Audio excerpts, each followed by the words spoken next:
চট্টগ্রাম বিশ্ববিদ্যালয়ে মার্কেটিং ডিপার্টমেন্টে চান্স পাওয়ার পর আমি ইউটিউব গুগল ঘেঁটে মার্কেটিংয়ের মিনিং ডেফিনেশন বোঝার চেষ্টা করেছি। এখন ওই ডেফিনেশনগুলা দেখতে বেশ সুন্দর ও বোধগম্য মনে হলেও তখন একজন সায়েন্স ব্যাকগ্রাউন্ডের স্টুডেন্ট হিসেবে ওইগুলা দেখে আমি আসলে কিছুই বুঝি। এরপর একটা নির্দিষ্ট সময় ধরে মার্কেটিং বলতে আমি শুধু প্রমোশন, অ্যাডভার্টাইজিং ওই টাইপের জিনিসপাতিকে বুঝতাম, কিন্তু ওইগুলা মার্কেটিংয়ের একটি অংশ মাত্র। মার্কেটিংয়ের পরিধি আরও বিস্তৃত।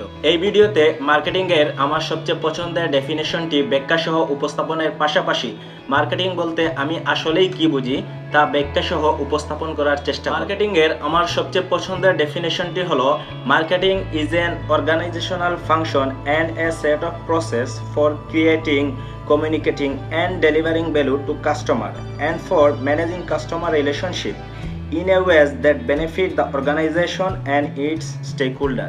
এখানে কাস্টমার ভ্যালু কথাটি খুবই ইম্পর্টেন্ট।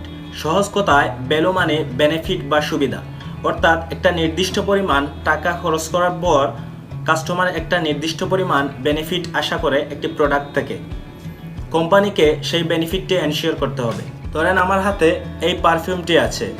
এই পারফিউম কোম্পানির মার্কেটিং টিম এটার ভ্যালু ক্রিয়েট করার জন্য মার্কেট রিসার্চ করে একটি নির্দিষ্ট টার্গেটেড অডিয়েন্সের মধ্যে দেখতে পেয়েছে যে তারা তাদের লাইফস্টাইলের উপর ভিত্তি করে একটি নির্দিষ্ট প্রাইসে একটি নির্দিষ্ট ধরনের গ্রান আশা করে, একটি নির্দিষ্ট পরিমাণ পারফিউম একটি কৌটায় হবে সেটি আশা করে, একটি নির্দিষ্ট ধরনের ডিজাইনের কৌটা হবে সেটিও তাদের লাইফস্টাইলের সাথে যায়, ইত্যাদি ইত্যাদি, যেগুলো আসলে ওই টার্গেটেড মার্কেটের ইনার ডিমান্ড।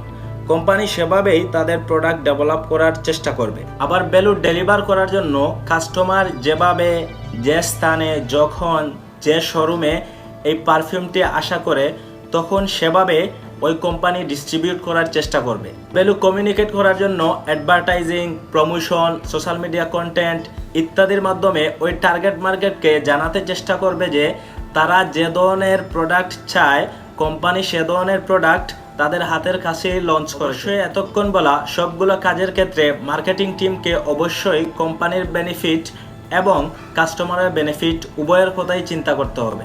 যেমন এই ডিজাইনের জন্য তারা যেরকম একটা নির্দিষ্ট কাস্টমার গ্রুপকে অ্যাট্রাক্ট করতে পারছে, ঠিক সেরকম এই যে আঁকাবাঁকা ডিজাইন, এই ডিজাইনের জন্য কোম্পানিকে কিন্তু কম পরিমাণ পারফিউম দিতে হয়েছে, ফলে কোম্পানির কস্টও কিন্তু কমে গিয়েছে।